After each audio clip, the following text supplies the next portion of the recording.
నమస్కారం మా తెలంగాణ న్యూస్ కి స్వాగతం. హెడ్లైన్ చూద్దాం.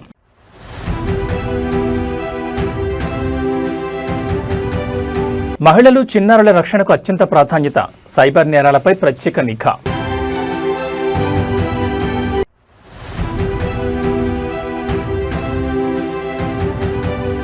సిడి యాక్సెస్ రోడ్డుపై పవన్ కళ్యాణ్ వ్యాఖ్యలు, విశాఖకు కేంద్ర మంత్రి భూపేందర్ యాదవ్.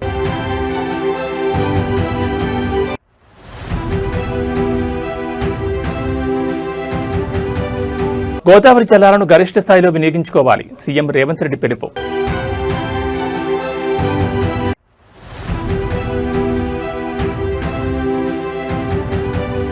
హతుడి చిన్నారికి కేటీఆర్ భరోసా, సొంత ఖర్చులతో ఇల్లు, చదువు. ఇక డీటెయిల్స్ చూస్తే ఆంధ్రప్రదేశ్ రాష్ట్రంలో శాంతి భద్రతల పరిరక్షణ మరియు నేరాల నియంత్రణపై ముఖ్యమంత్రి చంద్రబాబు నాయుడు అత్యున్నత స్థాయి సమీక్ష నిర్వహించారు. వెలగపూడి సచివాలయం నుంచి నిర్వహించిన ఈ మెగా వర్చువల్ కాన్ఫరెన్స్లో రాష్ట్ర వ్యాప్తంగా ఉన్న 1200కు పైగా పోలీస్ స్టేషన్ల ఎస్హెచ్ఓలు, ఎస్పీలు, డీఐజీలు సహా ఏకంగా 1650 మంది పోలీసు అధికారులు పాల్గొన్నారు.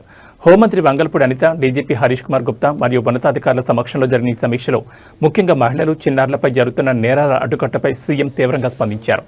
గంజాయి విక్రయదారులు, బ్లేడ్ బ్యాచ్ల ఆగడాలను ఉక్కుపాదంతో అణచివేయాలని ఆదేశించారు. డిజిటల్ యుగంలో తీవ్ర ముప్పుగా మారిన సైబర్ క్రైమ్ను అరికట్టేందుకు పోలీస్ వ్యవస్థ నిరంతరం అప్రమత్తంగా ఉండాలని దిశానిర్దేశం చేశారు.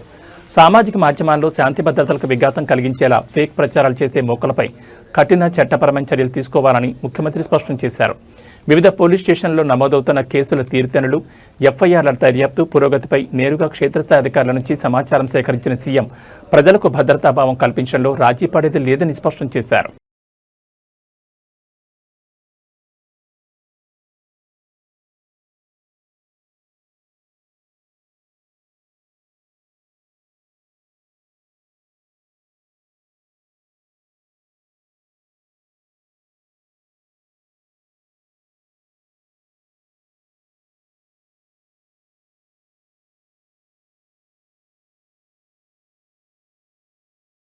ఆంధ్రప్రదేశ్ రాష్ట్ర ఉప ముఖ్యమంత్రి కొణిదెల పవన్ కళ్యాణ్తో మంగళగిరిలోని ఆయన క్యాంపు కార్యాలయంలో పురపాలక పట్టణాభివృద్ధి శాఖ మంత్రి పొంగూరు నారాయణ బుధవారం సమావేశమయ్యారు. రాజధాని అమరావతి వేదికగా గురువారం జరగనున్న సీడ్ యాక్సెస్ రోడ్, ఎమ్మెల్యేలు, ఎమ్మెల్సీల నివాస సముదాయాల ప్రారంభోత్సవ కార్యక్రమానికి ఉప ముఖ్యమంత్రిని మంత్రి నారాయణ ఆహ్వానించారు. ముఖ్యమంత్రి నారా చంద్రబాబు నాయుడు చేతుల మీదుగా సీడ్ యాక్సెస్ రోడ్ ఫేజ్ 2 పనులతో పాటు 2 స్టీల్ బ్రిడ్జిల ప్రారంభోత్సవం కూడా జరగనున్నట్లు మంత్రి నారాయణ వివరించారు. రాజధాని అమరావతిలో మౌలిక వసతుల కల్పన, అభివృద్ధి పనులను అత్యంత వేగంగా ముందుకు తీసుకెళ్తున్నందుకు మంత్రి నారాయణను డిప్యూటీ సీఎం పవన్ కళ్యాణ్ అభినందించారు. సీడ్ యాక్సెస్ రోడ్ ప్రాజెక్టు ద్వారా అమరావతి అభివృద్ధి మరింత వేగం పుంజుకుంటుందని ఆకాంక్షించారు.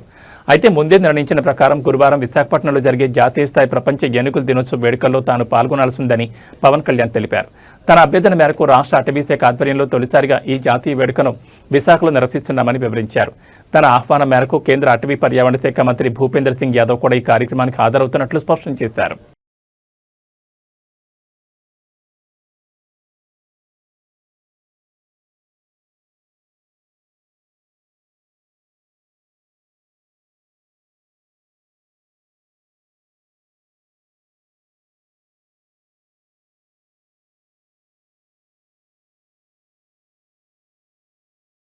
తెలంగాణలో గోదావరి జలాలను గరిష్ట స్థాయిలో వినియోగించుకోవాలని ముఖ్యమంత్రి రేవంత్ రెడ్డి అధికారులను ఆదేశించారు. ఎల్లంపల్లితో పాటు దేవాదుల, సీతారామ ప్రాజెక్టుల నుంచి సాధ్యమైనంత మేరకు ఎత్తిపోతలు చేపట్టాలని సూచించారు. హైదరాబాద్ ఎంసీఆర్ హెచ్ఆర్డీలో నీటిపారుదల శాఖ మంత్రి ఉత్తమ్ కుమార్ రెడ్డి మరియు ఉన్నతాధికారులతో కలిసి సాగునీటి ప్రాజెక్టులపై సీఎం ఉన్నత స్థాయి సమీక్ష నిర్వహించారు. సమావేశంలో మంత్రి ఉత్తమ్ కుమార్ రెడ్డి మాట్లాడుతూ దేవాదుల నుంచి గతంలో ఎన్నడూ లేని విధంగా ఒకేసారి 90 పంపులతో ఎత్తిపోతలు చేపడుతున్నట్లు సీఎం దృష్టికి తీసుకెళ్లారు. పలు ప్రాజెక్టుల కింద ముంపునకు గురైన గ్రామాలు, కొద్దిపాటి భూములకు సంబంధించిన R&R పరిహారాన్ని వెంటనే చెల్లించేలా కార్యాచరణ రూపొందించాలని సీఎం ఆదేశించారు. అధికారులు క్షేత్రస్థాయిలో పర్యటించి తక్షణ ప్రభావం పడే గ్రామాలకు పరిహారం అందిస్తే బస్వాపూర్, గౌరవెల్లి ప్రాజెక్టులను నీటితో నింపే అవకాశం ఉంటుందని స్పష్టం చేశారు. గట్టు, గూడెందొడ్డి ఎత్తిపోతల సామర్థ్యం పెంపుపై సమగ్ర అధ్యయనం చేయాలని, గూడెందొడ్డి పంప్ హౌస్ స్టోరేజ్ ప్రాజెక్టుకు కన్సల్టెంట్ నియమించాలని సూచించారు. ఇక జాతీయ డ్యామ్ సేఫ్టీ అథారిటీ నిబంధనల ప్రకారమే మేడిగడ్డ, సుందిళ్ల, అన్నారం బ్యారేజీలో నీటి నిల్వపై నిర్ణయం తీసుకుంటామని, ఎన్డీఎస్సీ సూచనలను తూచా తప్పకుండా పాటించాలని సీఎం అధికారులకు తేల్చి చెప్పారు.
రాజన్న సిరిసిల్ల నియోజకవర్గంలో కాంగ్రెస్ గూండాల చేతిలో దారుణ హత్యకు గురైన నేత కార్మికుడు వెంగళ వెంకటేశం కుటుంబాన్ని బీఆర్ఎస్ వర్కింగ్ ప్రెసిడెంట్ స్థానిక ఎమ్మెల్యే కేటీఆర్ పరామర్శించారు. బాధిత కుటుంబ సభ్యులను నేరుగా కలిసి ఓదార్చిన కేటీఆర్ వారికి అన్ని విధాలా అండగా ఉంటామని కొండతంబయాన్నిచ్చారు. ఈ పరామర్శ సందర్భంగా కేటీఆర్ అత్యంత ఉద్వేగానికి లోనయ్యారు. తండ్రిని కోల్పోయి అనాథగా మారిన వెంకటేశం చిన్నారి చదువు పూర్తయ్యే వరకు అయ్యే మొత్తం ఖర్చులను తాను సొంతంగా భరిస్తానని ప్రకటించారు. అంతేకాకుండా ఆ కుటుంబానికి తక్షణమే పక్కా ఇల్లు నిర్మించి ఇచ్చే బాధ్యతను కూడా తానే స్వయంగా తీసుకుంటున్నట్లు స్పష్టం చేశారు. కుటుంబానికి బీఆర్ఎస్ పార్టీ ఎల్లవేళ్లా అండగా ఉంటుందని భరోసా ఇచ్చారు. శాంతియుతంగా ఉండే సిరిసిల్లలో కాంగ్రెస్ నాయకులు కార్యకర్తలు గూండాయిజానికి పాల్పడుతూ అమాయక నేత కార్మికుల ప్రాణాలు తీస్తున్నారని కేటీఆర్ తీవ్ర ఆగ్రహం వ్యక్తం చేశారు. అధికార మదంతో రెచ్చిపోతున్న హంతకులను వారి వెనుక ఉన్న నేతలను వదిలిపెట్టేది లేదని హెచ్చరించారు. ఈ దారుణ హత్య కారణమైన నిందితులను వెంటనే అరెస్ట్ చేసి కఠినంగా శిక్షించాలని పోలీసులను డిమాండ్ చేశారు.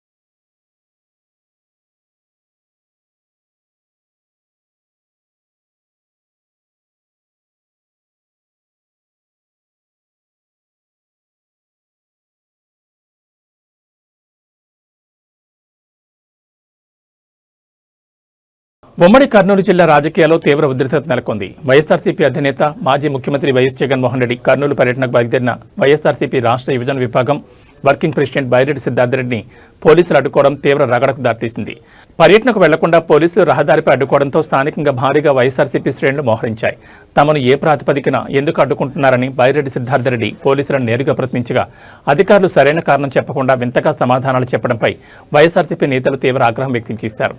ప్రజాస్వామ్యంలో నాయకుడి పర్యటనకు వెళ్లే హక్కు తమకుందంటూ తాము ఖచ్చితంగా జగనన్న పర్యటనకు వెళ్లి తీరుతామని బైరెడ్డి స్పష్టం చేయడంతో పోలీసులు ఆయనతో తీవ్ర వాగ్వాదానికి దిగారు.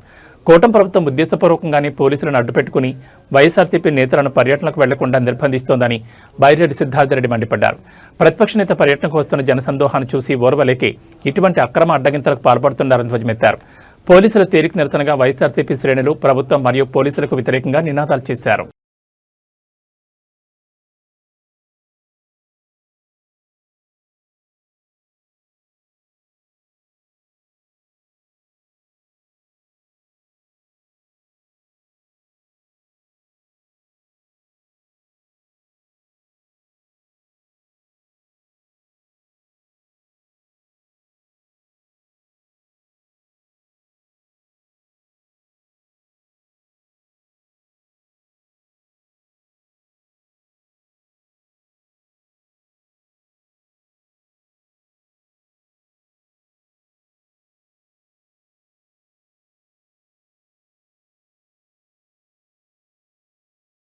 ఉత్తరాంధ్ర అభివృద్ధికి చిహ్నంగా మారుతున్న భోగాపురం అంతర్జాతీయ విమానాశ్రయంలో ప్రత్యేక విమానాల సందడి మొదలైంది. కేంద్ర పౌర విమానయాన శాఖ ప్రకటించిన గడువు కంటే ముందే ఈ నూతన ఎయిర్పోర్ట్లో ప్రత్యేక విమానం ల్యాండ్ అవ్వడం విశేషంగా మారింది. న్యూఢిల్లీ నుంచి బయలుదేరిన ఈ ప్రత్యేక విమానంలో పలువురు కీలక రాజకీయ నాయకులు ప్రజాప్రతినిధులు కలిసి ప్రయాణించారు. ఢిల్లీ నుంచి వచ్చిన ఈ ప్రత్యేక విమానంలో భీమిలి ఎమ్మెల్యే మాజీ మంత్రి గంటా శ్రీనివాసరావు, అనకాపల్లి ఎంపీ సీఎం రమేష్తో పాటు రాష్ట్ర ఆరోగ్య శాఖ మంత్రి సత్యకుమార్, ఎమ్మెల్యే కామినేని శ్రీనివాస్ మరియు కాంగ్రెస్ మాజీ ఎంపీ కేబీవీ రామచంద్రరావు తదితరులు ఒకేసారి కాకతీయంగా ప్రయాణించి భోగాపురం చేరుకున్నారు. విమానాశ్రయంలో ల్యాండ్ అయిన నేతలకు స్థానిక వర్గాలు అధికారులు ఘనస్వాగతం పలికారు. వాస్తవానికి నెల 17వ తేదీ తర్వాత నుంచే భోగాపురం ఎయిర్పోర్ట్ నుంచి రెగ్యులర్ విమాన సర్వీసులు ప్రారంభమవుతాయని పౌర విమానయాన శాఖ ఇదివరకే స్పష్టం చేసింది. అయితే ఆ అధికారిక తేదీకి ముందే ప్రత్యేక విమానాల ల్యాండింగ్లు ప్రారంభం కావడంతో ఎయిర్పోర్ట్ ప్రాంతంలో సందడి వాతావరణం నెలకొంది. త్వరలోనే వాణిజ్య విమానాలు సైతం అందుబాటులోకి రానుండడంతో ఉత్తరాంధ్ర ప్రజలు హర్షం వ్యక్తం చేస్తున్నారు.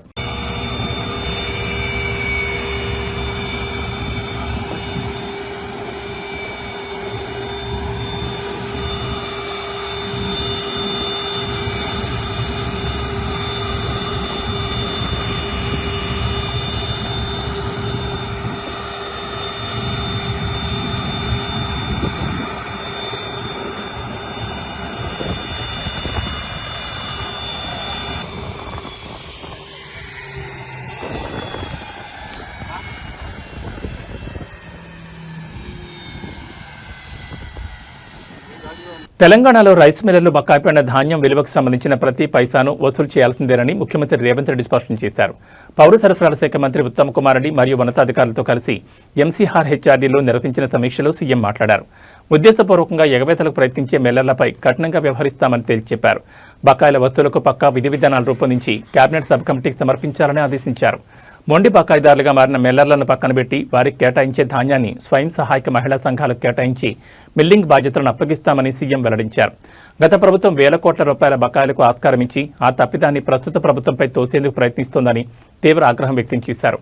ధాన్యం నిల్వ సమస్యను అధిగమించేందుకు నల్గొండ, సూర్యాపేట, నిజామాబాద్, పెద్దపల్లి, కామారెడ్డి జిల్లాలో పైలట్ ప్రాజెక్టుగా సైలో బ్యాగ్లను ఏర్పాటు చేయాలని సూచించారు. ఇందుకోసం నియోజకవర్గానికి 50 నుంచి 100 ఎకరాలు కేటాయిస్తామన్నారు. ధాన్యం నిల్వ కోసం మండల, గ్రామ స్థాయిలో ప్రైవేట్ గోదాములు, కళ్యాణ మండపాలు, పాత థియేటర్లను ముందే గుర్తించి లీజుకు తీసుకోవాలని అధికారులను ఆదేశించారు.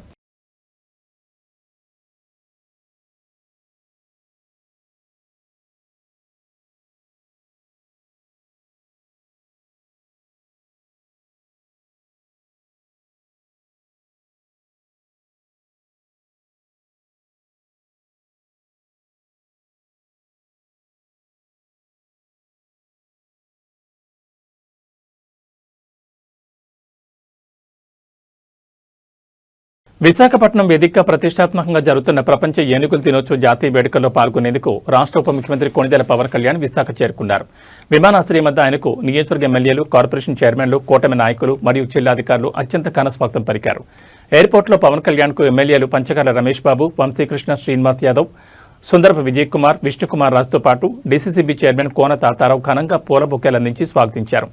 ఇటీవల భుజానికి శస్త్రచికిత్స జరగడంతో చేయి ఇబ్బందిగా ఉన్నప్పటికీ పవన్ కళ్యాణ్ తన వాహనం నుంచి కిందకు దిగి స్వాగతం పలికేందుకు వచ్చిన నాయకులు, అభిమానులకు ప్రత్యేకంగా అభివాదం చేస్తూ ముందుకు సాగారు.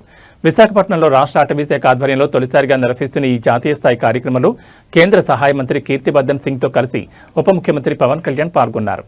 అడవుల సంరక్షణ, ఏనుగులు, మానవ సంఘర్షణ నివారణ మరియు వన్యప్రాణుల రక్షణపై ఈ వేడుకల్లో కీలక సందేశాన్ని అందించారు.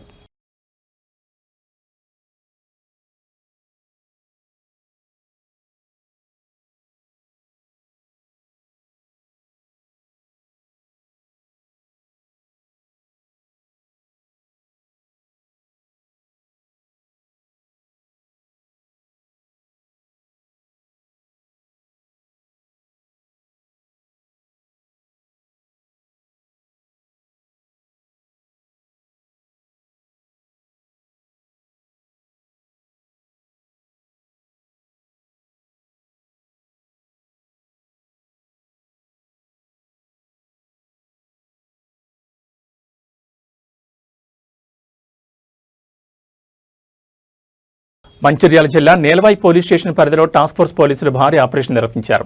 కల్లెంపల్లి గ్రామంలో గుట్టుచప్పుడు కాకుండా అర్ధరాత్రి వేళ నిర్వహిస్తున్న కోడిపందాల స్థావరంపై టాస్క్ ఫోర్స్ సిబ్బంది మెరుపు దాడులు చేశారు.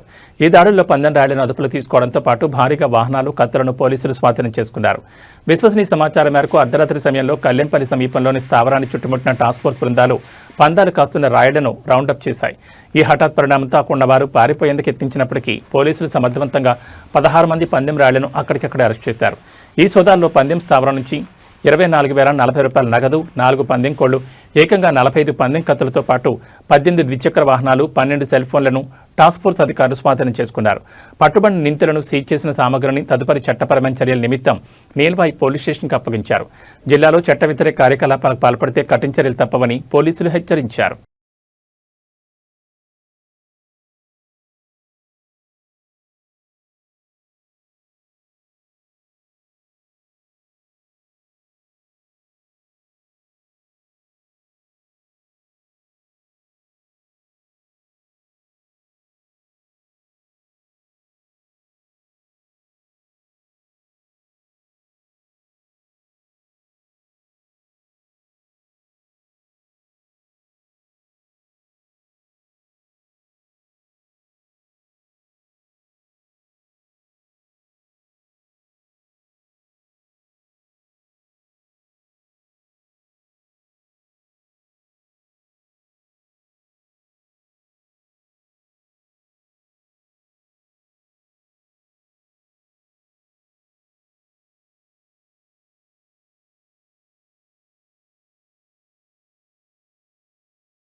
కర్నూలు జిల్లా డోన్ నియోజకవర్గం వెల్దుర్తిలో అధికార పార్టీ నేతల ఆగడాలు తీవ్ర కలకలం రేపాయి. స్థానిక జడ్పీ హైస్కూల్ మైదానంలో అక్రమంగా ఇంకుడు గుంత నిర్మిస్తున్నారని పాఠశాల హెచ్ఎం ఫిర్యాదు చేయడంతో ఘటనా స్థలానికి వెళ్లిన పోలీసులపైనే టీడీపీ నేత తిరగబడ్డారు.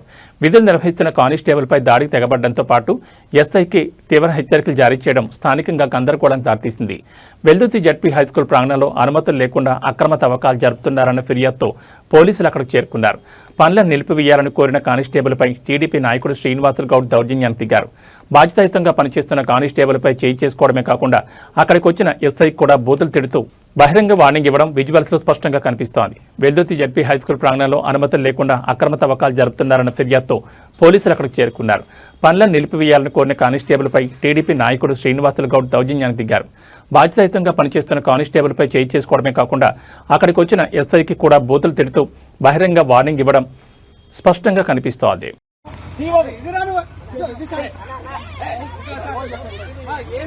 నేనేమంటున్నా అన్ని ఆధారాలు ఉన్నాయి. చూపించిన తర్వాత గుదా నోరు మూసుకుంటావు. నేను మీద కేసేస్తా, నేను మళ్ళా ప్రైవేట్ కంప్లైంట్ చేస్తా. చూపిద్రా ఒకసారి మళ్ళా నోరు మూసుకో. హైదరాబాద్ బులియన్ మార్కెట్లో పసిడి ధరల పరుగు ఆగడం లేదు. నిన్నటి భారీ పెరుగుదల తర్వాత ఇవాళ కూడా బంగారం ధరలు మరింత ఎగబాకాయి.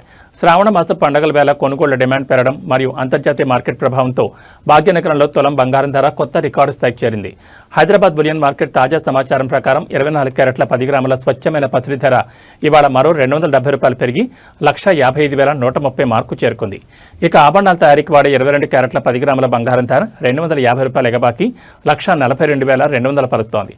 పండగలు పెళ్లిళ్ల సీజన్ కావడంతో బంగారం షాపుల్లో కొనుగోలుదారుల రద్దీ కొనసాగుతున్నప్పటికీ నిరంతరం పెరుగుతున్న ధరలు సామాన్యులకు భారం కలిగిస్తున్నాయి. ఇక వెండి విషయానికొస్తే కేజీ వెండి ధర ఎలాంటి మార్పు లేకుండా స్థిరంగా 2,60,000 వద్ద కొనసాగుతోంది.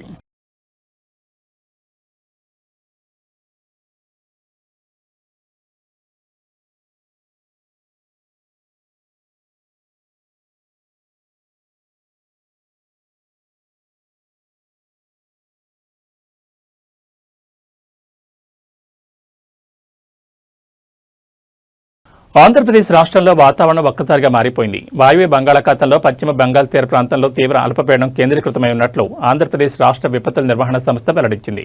రాబోయే గంటల్లో ఇది మరింత బలపడి తీవ్ర రూపం దాల్చనుండటంతో రాష్ట్ర యంత్రాంగం అప్రమత్తమైంది. ఏపీఎస్డీఎంఈ అందించిన వివరాల ప్రకారం ఈ అల్పపీడనం పశ్చిమ బెంగాల్ మీదుగా వాయు దిశగా ప్రయాణిస్తూ జార్ఖండ్ వైపు కదులుతోంది. ఇవాళ సాయంత్రం లోపు ఇది క్రమంగా వాయుగుండంగా బలపడే అవకాశం ఉందని అధికారులు స్పష్టం చేశారు. దీని ప్రభావంతో తీర ప్రాంతాల్లో ఈదురుగాలుల తీవ్రత పెరిగే అవకాశం ఉందని వాతావరణ శాఖ అంచనా వేస్తోంది. ఈ వాయుగుండం ప్రభావంతో ఆంధ్రప్రదేశ్లోని పలు జిల్లాల్లో ఉరుములు, మెరుపులు మరియు పిడుగులతో కూడిన తేలికపాటి నుంచి మోస్తరు వర్షాలు కురిసే అవకాశం ఉంది. వర్షాలు కురిసే సమయంలో బయట ఉన్న ప్రజలు, ముఖ్యంగా రైతులు, వ్యవసాయ కూలీలు చెట్ల కింద గానీ విద్యుత్ స్తంభాల వద్ద గానీ ఉండకూడదని, సురక్షిత ప్రాంతాల్లో ఆశ్రయం పొందాలని ఏపీఎస్డీఎంఏ తీవ్ర హెచ్చరికలు జారీ చేసింది.